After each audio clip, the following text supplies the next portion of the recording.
We have an amazing episode for you today, but first I want to tell you about Anchor, the easiest way to make a podcast. Whether it's recording new podcast episodes, uploading existing episodes, editing, or more, Anchor gives you everything you need in one place to create your podcast from your computer or your phone and make it sound amazing. And the best part, it's free. Yes, Anchor is completely free. Anchor makes it easy to make money with a podcast without a minimum listenership, and will even distribute your podcast so it can be heard anywhere from Spotify, Apple Podcast, Google Podcast, and more.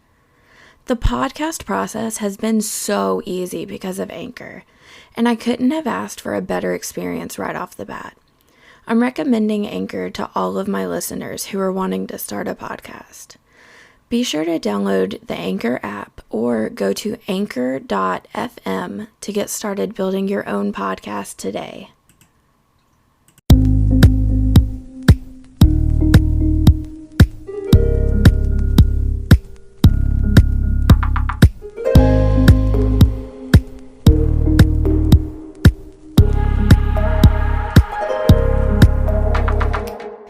Hey everyone, you're listening to As Told Unfiltered, the podcast about building your business, staying productive while working from home, and managing your mental health on top of it all. I'm your host, Kristen Kubik. I'm a branding specialist who thrives on helping others build their handmade business and overcome the mindset blocks that come with it all.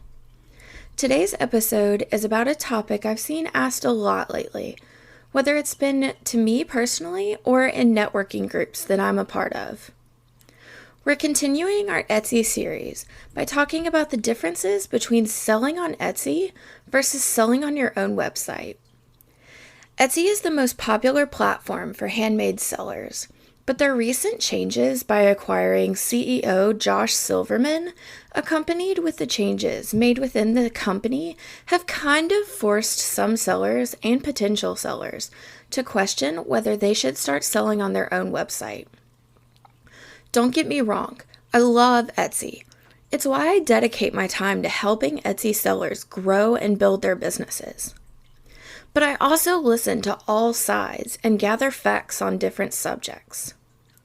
That being said, I've come up with some unbiased comparisons of selling on Etsy versus selling on your own website. The first and maybe biggest comparison that I've noticed people talk about first is the fees on Etsy versus the fees on a standalone website. Etsy now takes out 5% in transaction fees of a product and shipping cost, whereas they used to take out 3.5%.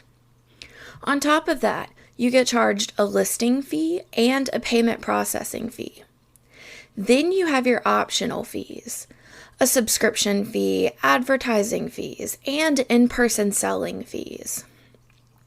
When you're selling through your own standalone website, the only fee you're paying on a transaction is the transaction fee, as well as a flat payment processing fee.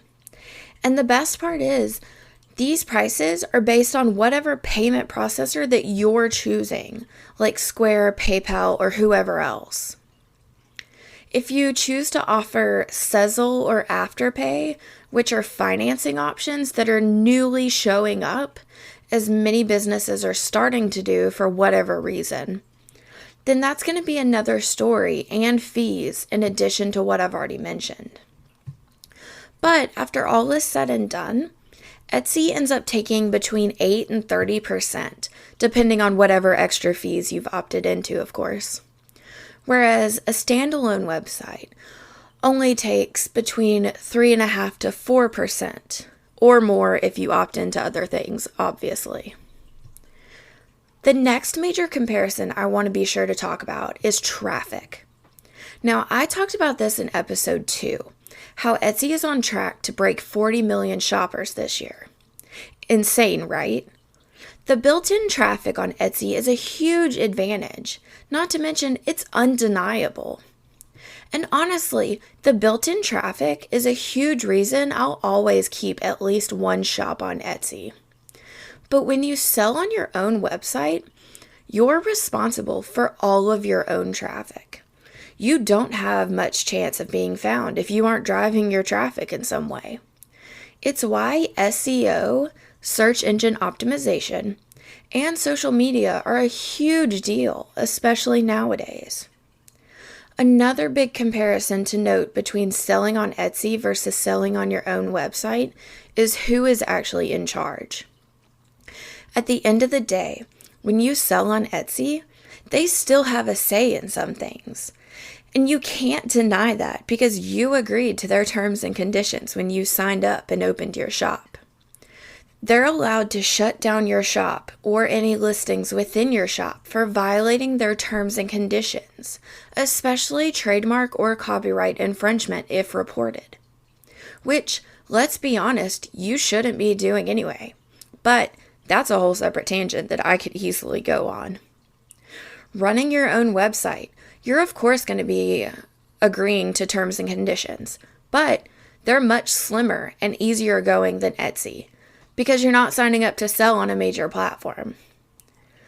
You tend to have a little bit more control over what you post with your own website versus on Etsy. But again, I'm not condoning any selling of trademarked or copyrighted items because that's illegal. Next is customization. Etsy only allows so much customization per shop. You can customize different parts, like your shop icon and your shop banner, shop announcement, parts of your labeled policies, and your About Me. But honestly, other than getting into the nitty-gritty of your descriptions, which should be customized anyway, that's kind of about it. When you have a standalone website, you have the ability to customize almost everything. You can pick themes, customize those themes with color schemes, change up the look, upload and take away for further customization, and more. Most website owners will hire a web designer to fully customize their website to them and their business, their blog, or whatever they're using said website for. So if you're wanting the customization aspect, then owning your own website is definitely a huge advantage. The last comparison that I want to talk about between selling on Etsy versus selling on your own website is the startup cost. This is a huge question I get and see for a lot of people.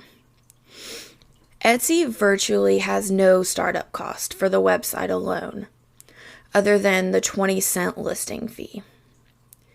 A website, on the other hand, is an expensive startup cost.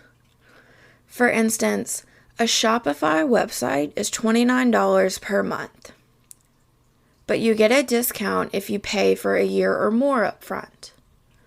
This includes the .myshopify name in your URL.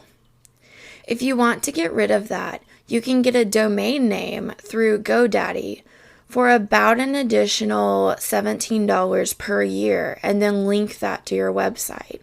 Makes it look a little more professional in my opinion. None of this includes any extras you may add, such as SEO help, social media linking, or anything else that Shopify may offer that you find useful for your business.